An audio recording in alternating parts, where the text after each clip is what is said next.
Hi hello welcome to current news. Mudragada Padmanabham గారికి గవర్నర్గా చేయాలనేటువంటి కోరిక పవన్ కళ్యాణ్ గారికి ఉందా? ఆ విషయం పవన్ కళ్యాణ్ గారు ఎలక్షన్స్ ముందే ఆయనకి తెలియజేశారా? ఇది తెలుసుకునేటువంటి ప్రయత్నం చేద్దాం. మనతో పాటు సీనియర్ జర్నలిస్ట్ కిరణ్ గారు ఉన్నారు. అన్న నమస్తే. నమస్తే హరీష్. అన్న, ముద్రగడ పద్మనాభం గారికి పవన్ కళ్యాణ్ గారు ఆయన పార్టీలోకి వస్తారు అని తెలిసినప్పుడు ఆయనకి మనం గౌరవించుకోవాలి, గవర్నర్గా ఆయన్ని నియమించాలి అని నాదెళ్ల మనోహర్ గారు నిన్న మాట్లాడుకున్నటువంటి మాట. అలాగే ముద్రగడ గారు కూడా గతంలో ఆయన ఒక ఇంటర్వ్యూలో చెప్పినటువంటి కూడా బన్నీవాసు గారితో ఈ గవర్నర్కి సంబంధించినటువంటి మాటలు జరిగాయి అనేటువంటి ఫస్ట్ ఒకసారి అవి చూద్దాం.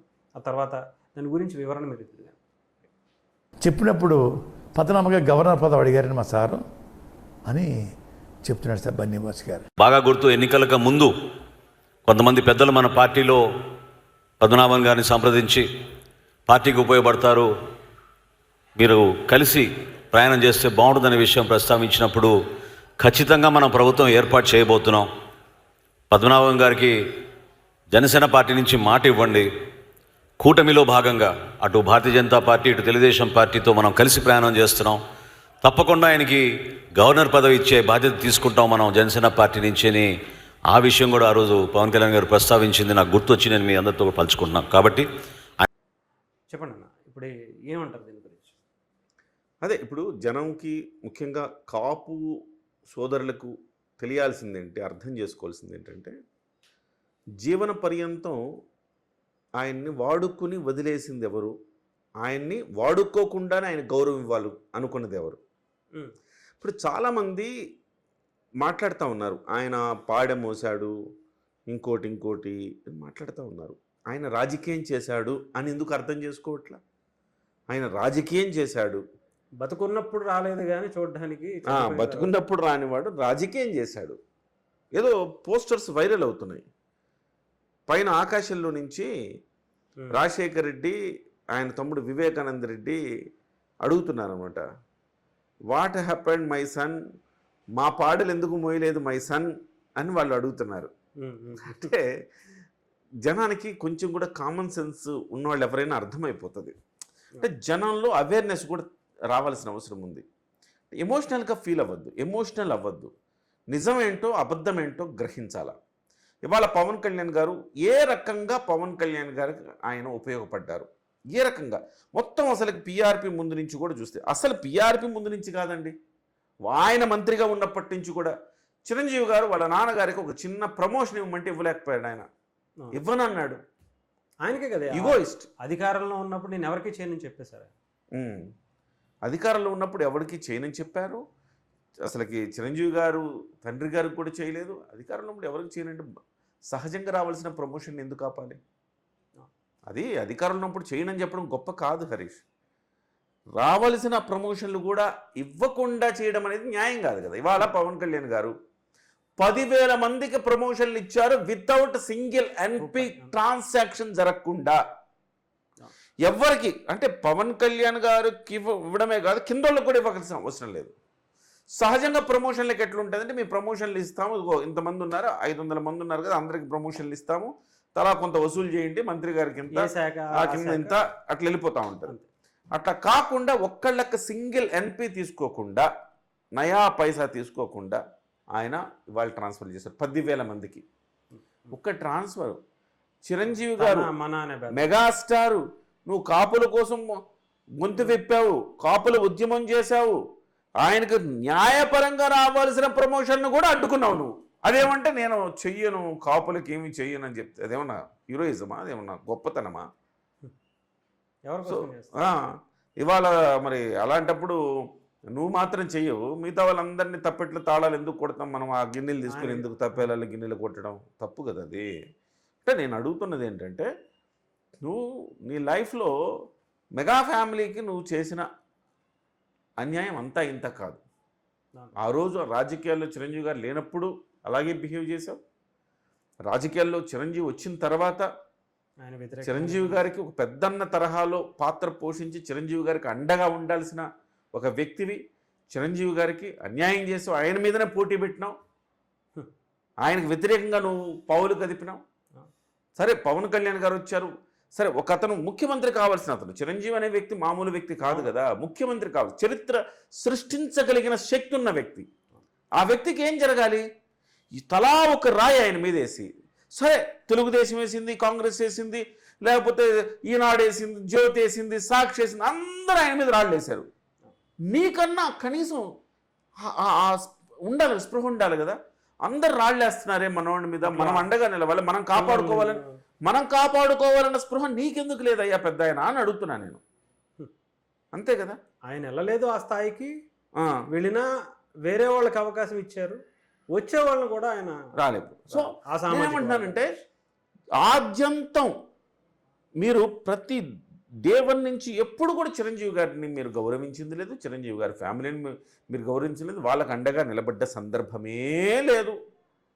ఇవాళ పవన్ కళ్యాణ్ గారు అన్నది ఏంటంటే రాజకీయాల్లోకి రాకముందే, అంటే రాజకీయాలు రాకముందు కదా, ఆయన పార్టీలోకి రాకముందే పెద్ద ఆయన్ని గౌరవించుకుందాము, గవర్నర్ పదవి ఇద్దామని. ఇది స్వయంగా ముద్రగడ గారు కూడా చెప్పారు కదా. ఎవరు బన్నీనో ఏదో ఆయన పేరు మర్చిపోయినట్టున్నారు, బన్నీవాస్ ఎవరు పంపించారు, సార్ మీ గురించి అడిగారు చిరంజీవి గారు, గవర్నర్ పదవి ఇవ్వాలి ముద్రగడ గారికి అని చెప్పి అడిగారని స్వయంగా ఆయనే చెప్పారు. నాదెంట్లో చెప్తే సరే, ఆయనే చెప్పారు స్వయంగా. అటువంటిప్పుడు మీకు ఎంత గౌరవం ఇచ్చారు? ఒకవైపు మిమ్మల్ని మీరు ఎంత నష్టం చేసినా మిమ్మల్ని గౌరవించుకునే కుటుంబం ఒకటి, మెగా కుటుంబం, మీకు నష్టం చేస్తూ మిమ్మల్ని వాడుకున్న కుటుంబం ఒకటి. మీకు రావాల్సిన పిసిసి అధ్యక్ష పదవిని ఆయనగా త్యాగం చేశారు, ఇవాళ ఆయన కొడుకుని నిలబెట్టారు. చివరికి వాళ్ళు మీకు ఇచ్చిన గిఫ్ట్ ఏంటంటే, చివరికి మీరు కులాన్ని నుంచి మీరు వెలివేయబడ్డ గిఫ్ట్ ఇచ్చారు, రెడ్డిగా మార్చుకునే పరిస్థితి ఇచ్చారు. సొంత కూతురు మీ శవాన్ని చూడనీయకుండా చేశారు. ఇది మీకు ఇచ్చిన గౌరవం. సొంత కూతుర్ని, మీ నాన్నని నిన్ను విడతీయాల్సిన ఆలోచన నాకు లేదమ్మా, అలాంటి పాపం నేను చేయనని చెప్పాడు ఒకసారి ఒక ఆయన పవన్ కళ్యాణ్ గారు. ఈయనేమంటే శవాన్ని కూడా చూడనీయకుండా చేశాడు.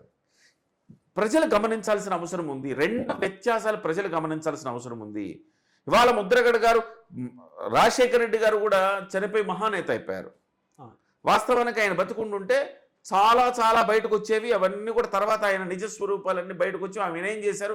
ఒక ఇంటర్వ్యూలో ఒక పెద్ద ఆయన చెప్తా ఉన్నారు, 2005 నుంచి 2004 ఆయన అధికారంలోకి వచ్చినప్పటి నుంచి ఏ రకంగా మత మార్పిడి చేసి ఈరోజు ఏ రకంగా ఆంధ్రప్రదేశ్ ఈ స్థాయికి దిగజారిపోవడానికి, ఇంత మత ఘర్షణలు ఏర్పడడానికి కారణమే రాజశేఖర రెడ్డి అని చెప్పాడు.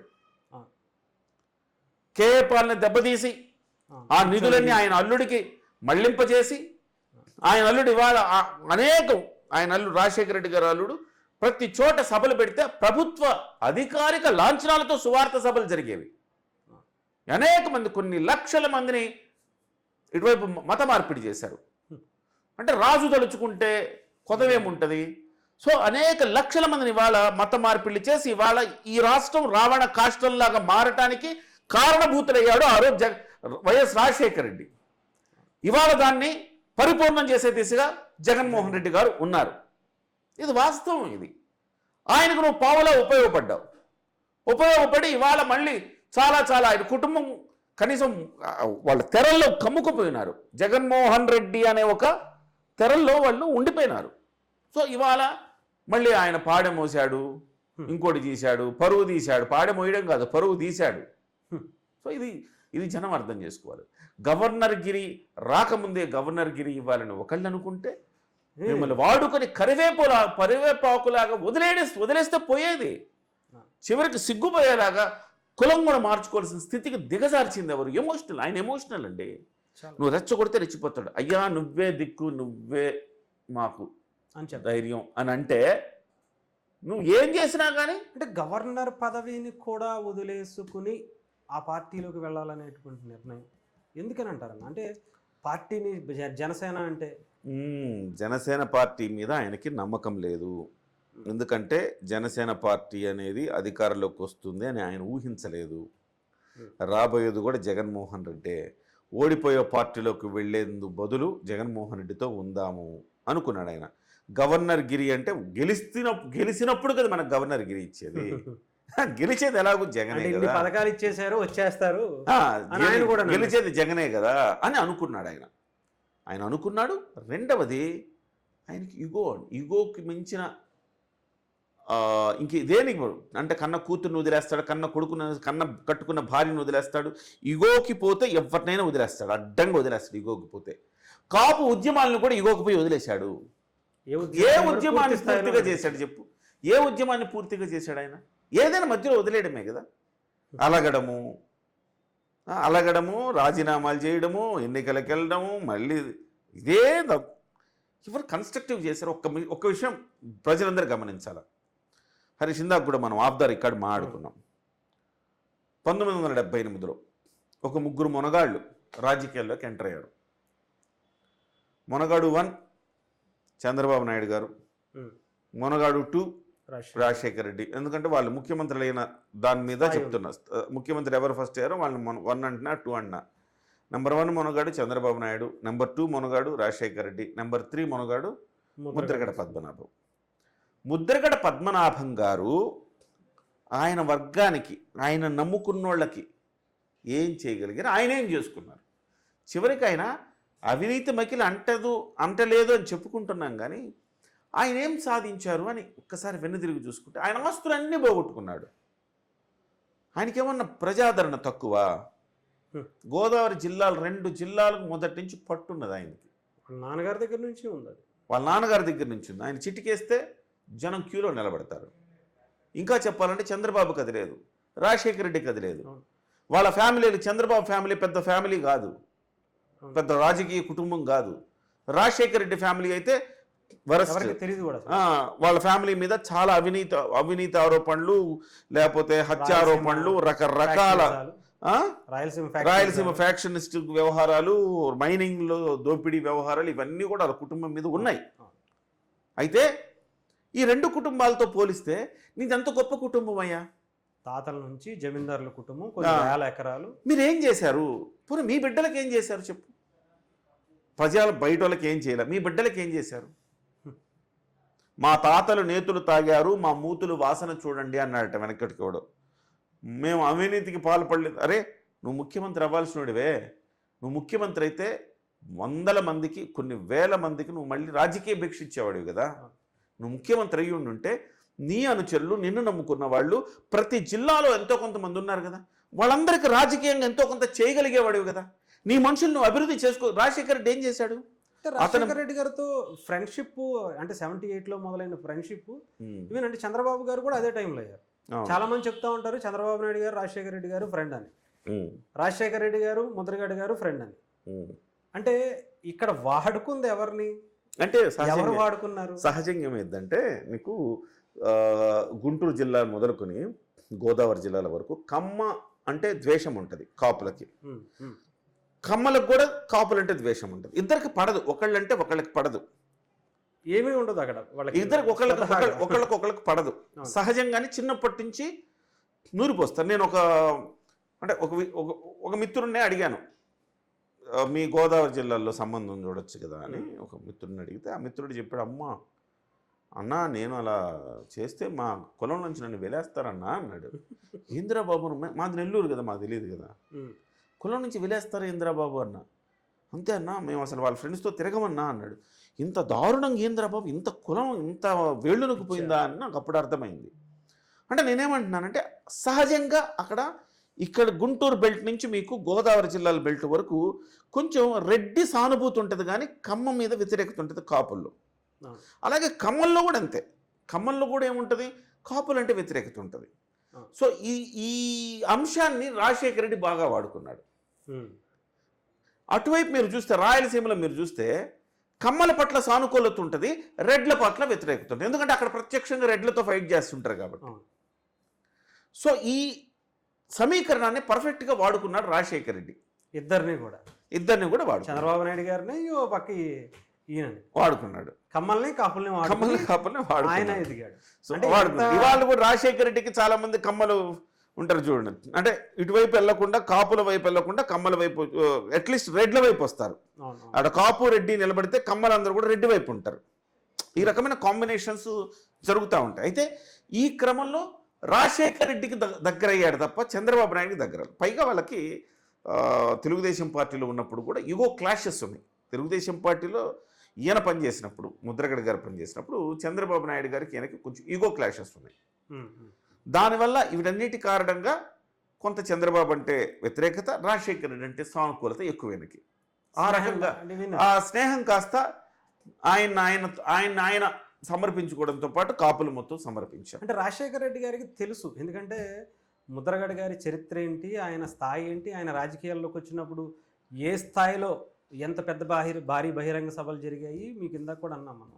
ఆల్మోస్ట్ డౌటే లేదు. ఎవరు ప్రధానమంత్రి మన రాజీవ్ గాంధీ గారు కూడా ఆయన ఇంటికి వచ్చి ఆహ్వానించి తీసుకెళ్లారు. పార్టీ ఆ స్థాయి రాజశేఖర రెడ్డి కంటే పెద్ద స్థాయి అండి అయింది. అది తెలుసు కాబట్టి రాజశేఖర రెడ్డి కంటే కుటుంబ పరంగా కావచ్చు, క్యాలిబర్ పరంగా కావచ్చు, వర్త్ అంటే ఆయన టాలెంట్ పరంగా ఏ రకంగా చూసినా రాజశేఖర రెడ్డి కంటే ఆయన మిన్నా. అలాంటిది ఆయన డెవలప్ చేసుకొని ముఖ్యమంత్రి అయ్యి ఉంటే చరిత్ర మరోలాగా ఉండేది. ఆయన ముఖ్యమంత్రి అయ్యి ఉంటే చరిత్ర అంటే ఈవెన్ చాలా అప్పటికి కేశవరావు గారు కానీ చాలామంది ఉన్నారు, హనుమంతరావు గారు కానీ తెలంగాణకి సంబంధించో లేదా ఆంధ్రాకి సంబంధించినటువంటి కాపులేటర్స్ వేరే వాళ్ళు కూడా ఉన్నారు. సరే నాకు లేదు వాళ్ళకన్నా ఇచ్చుండండి అని చెప్పి ఆయన సామాజిక వర్గం కోసం ఎంతైతే పాటుపడుతున్నారో అదే సామాజిక వర్గానికి సంబంధించిన వ్యక్తులకు ఇచ్చుండన్నా బాగానే ఉండేది. అది కూడా చేయలే.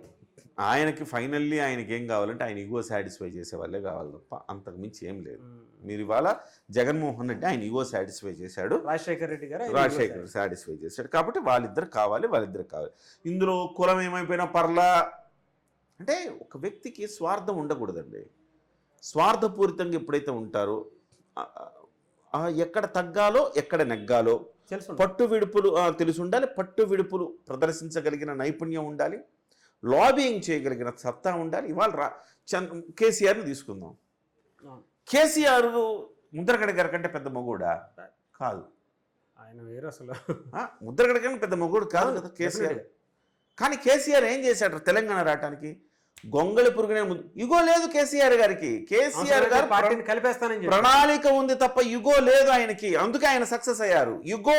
యుగో ఇవాళ ముద్రగడ గారిని ఈ స్థితికి నిలబెట్టింది యుగో. ఆయనకున్న యుగో అహంకారమే ఆయన్ని ఈ స్థాయికి దిగజార్చింది. నీ అనుభవం చెప్పు. నువ్వు వెళ్ళావు 2024 ఎన్నికల ముందు వెళ్ళావు. ఆ రోజు ముద్రగడ గారు పార్టీలోకి వస్తానని ఒక చర్చ జరుగుతుంది. అప్పుడు నీతో ఏమన్నాడు చెప్పు. జనసేన పార్టీకి సంబంధించి కొంతమంది నాయకులు వెళ్ళి ఆయన కలిశారు, పార్టీలోకి వస్తారనేటువంటి అదంతా కూడా అంత మీడియా అంతా కూడా పక్కుమంది. ఒక్కసారి బొగ్గమని చెప్పింది. వాడు వచ్చినప్పుడు మేము వెళ్ళాం మామూలుగా ఇంటర్వ్యూ కోసం. వెళ్ళినప్పుడు సార్ మీరు ఇలా జనసేనలోకి వస్తున్నారని తెలిసింది, మంచిగా అనిపించింది సార్, మంచి డెసిషన్ తీసుకున్నారంటే అది వాళ్ళు అడిగారు, నేను తీసుకోవాలా. అది వాళ్ళు అడిగిన తర్వాత నా నిర్ణయం ఉంటుంది కదా.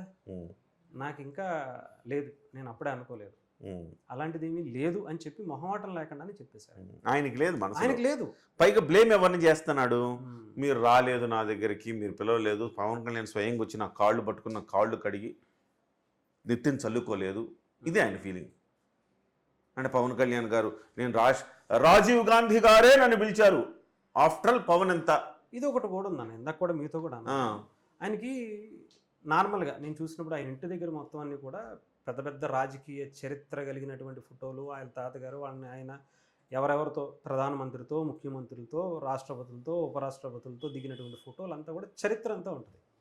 అంటే మీరు ఒక సందర్భంలో పవన్ కళ్యాణ్ గారి గురించి మాట్లాడిన సందర్భం జనసేన గురించి ఏముందయ్యా ఆయన దగ్గర? ఒక ఎమ్మెల్యే లేడు, ఒక మంత్రి లేడు, ఒక ఎంపీ లేడు, ఏమీ లేదు ఆయన దగ్గర. ఆయనతో పార్టీ, ఆయన నాయకుడా, 21 మందిని తీసుకుని ఏం పీకుతాడు అన్నట్టుగా మాట్లాడేశారు. అంటే ఆయన దృష్టిలో ఆయన మైండ్లో ఉండేటువంటిదంతా కూడా బాగా అంటే రాజకీయాల్లో 20-30 సంవత్సరాల్లో ఉండి పదవులు అనుభవించి ఎంపీలు, ఎమ్మెల్యేలు లేదా ఇంకొక స్థాయిలో ఉన్న వాళ్ళు మాత్రమే. అందుకే చిన్న చూపు. ఇంకొకటి ఏంటంటే సినిమా వాళ్ళంటే ఆయనకి ఇంకా చిన్న చూపు. మీరు ఆయన ఇంటర్వ్యూలు కావచ్చు, లేదా ఆయన ప్రెస్ మీట్లు కావచ్చు, రాజశేఖర్ అని జగన్మోహన్ రెడ్డి గారి దగ్గరికి వచ్చిన తర్వాత మీరు చూస్తే అర్థమైపోతుంది. ముఖానికి రంగు వేసుకొచ్చేవాళ్ళు సినిమా వాళ్ళకి రాజకీయాలు ఏంటి? మరి అదే ముఖానికి రంగు వేసుకున్న రామారావు మంత్రివర్యులు ఎందుకు పనిచేశారు? అందుకని బయటకు వచ్చాను అంటారు ఆయన. ఇదే అతన్ని పతనం దిశగా నడిపించింది. ఇవాళ రంగులు వేసుకునే వాళ్ళు పరిపాలిస్తున్న తమిళనాడులో రంగులు వేసుకునే వాళ్ళు ఎంతమంది పరిపాలించారు? కొన్ని దశాబ్దాలు. ఇవాళకి స్టిల్ ఇప్పుడు వచ్చిన ప్రభుత్వం కూడా రంగులు వేసుకునేవాడిదే. ఇవాళ కూడా రంగులు వేసుకునే వాళ్ళే కొత్తగా రాజకీయాలకు కూడా రావాలనుకుంటున్నారు. అల్లు అర్జున్ కావచ్చు, జూనియర్ ఎన్టీఆర్ కావచ్చు. సో ఎంతసేపటికి మా తాతలు నేతులు తాగారు, మా మూతులు వాసన చూడండి, మేము ఇంత గొప్ప అంత గొప్ప, అహంకారం, ఇవన్నీ కూడా పనికిరదు. చాలామంది చెప్తారు ఇంటికి వెళ్తే భోజనం పెట్టడం అది పెద్ద విషయం. నేను కూడా మా ఇంటికి వస్తే మేము భోజనం పెడతాం, వెళ్ళినప్పుడు కూడా బాగానే పెట్టారు, ఆయన భోజనం పెడతాము. ఏంటి భోజనం పెడితే అంతేనా? ఇంకా సరే, ఆయన చుట్టుపక్కల ఉన్న 4 కాపులకి ఏదైనా సాయం చేసి ఉండొచ్చు, కాదని నేను. నిజంగా పోలాండ్ సోలికి ఏం చేశాడు అంట నేను, అంతే. ఆ రోజు అంటే జనసేనలోకి రాక అంటే వస్తారు అనక ముందు ఆయన ఇల్లు కొంచెం బోసిపోయేది. వారానికి ఒకళ్ళు ఇద్దరు వెళ్ళి సరదాగా అటుపక్క నుంచి వెళ్ళి కలిసి వచ్చేవాళ్ళు ఉండేవాళ్ళు మాత్రమే. కానీ జనసేనలోకి వస్తారు అని తెలిసిన తర్వాత తండోపతండాలుగా ఆయన ఇంటికి వచ్చారు. నేను నా కళ్ళతో దాదాపు 4-5 రోజులు ఆయన ఇంటి దగ్గర చుట్టుపక్కల చూశాను. అసలు ఎక్కడెక్కడి నుంచో రాష్ట్ర నలువైపుల నుంచి కూడా, సార్ మీరు మంచి డెసిషన్ తీసుకున్నారు, మీరు మంచి ఆలోచన చేశారు, జనసేనలోకి రండి, ఇప్పటికైనా మీలాంటి పెద్దలు ఆయన వెనకాల ఉండాలి, అది ఇది అని చెప్పి కొన్ని వందల వేల మంది ప్రతిరోజు నిత్యం వస్తానే ఉండేవాళ్ళు. ఆయన కూడా పలకరించేవాడు, కానీ ఆయన నవ్వుతూనే నేనేం వెళ్ళట్లేదండి చెప్తాను.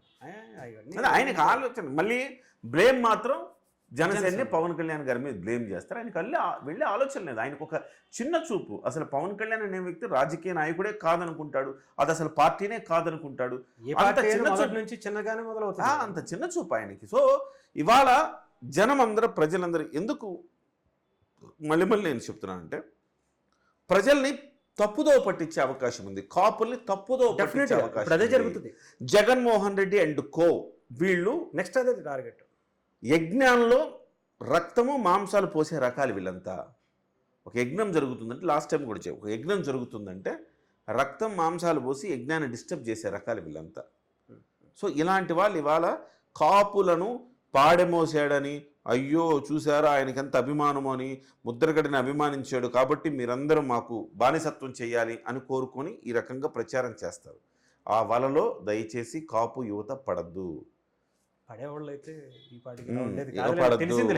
డెఫినెట్గా ఇవాళ పవన్ కళ్యాణ్ గారు ఇచ్చిన గౌరవం ఏంటి, ముద్రగడ గారికి జగన్మోహన్ రెడ్డి గారు చేసింది ఏంటి, ఎవరు ఎలా వాడుకోదలుచుకున్నారు, ఎవరు ఎంత గౌరవం ఇవ్వదలుచుకున్నారు, కుల్ల అందరూ తెలుసుకోవాల్సిన అవసరం ఉంది అనేదే మన పాయింట్. నేను లాస్ట్ ఒకటి చెప్తానన్నా, ముద్రగడ గారి గురించి ఇదిగో మొన్న ప్రధానమంత్రి గారు వచ్చారు అంటేనే ఇంత గొప్పగా ఫీల్ అయిపోతున్నారు, ఆయన దగ్గరికి ఎప్పుడో వచ్చారని కూడా రీసెంట్గా నేను వింటున్నా, ఆయన్ని ఆహ్వానించడం కోసం అని చెప్పి. ఎవరు చాలా మంది సోషల్ మీడియాలో మాట్లాడుకుంటున్నారు.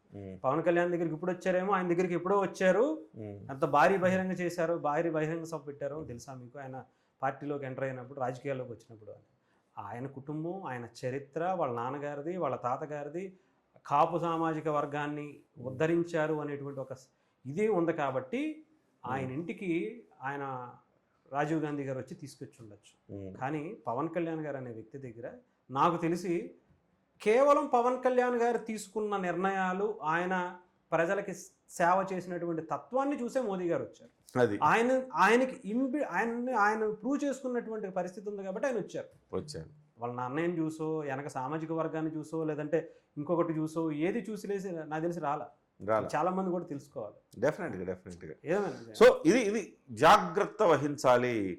మిమ్మల్ని మీ మనసులు మాయ చేసి మిమ్మల్ని లోపరుచుకొని మిమ్మల్ని ఒక అంటే మాయ కమ్మే అవకాశం ఉంది కాబట్టి క్లారిటీ తోటి జనం ఆలోచించి నిర్ణయాలు తీసుకోవాలనేది మన ఉద్దేశం. Thank you.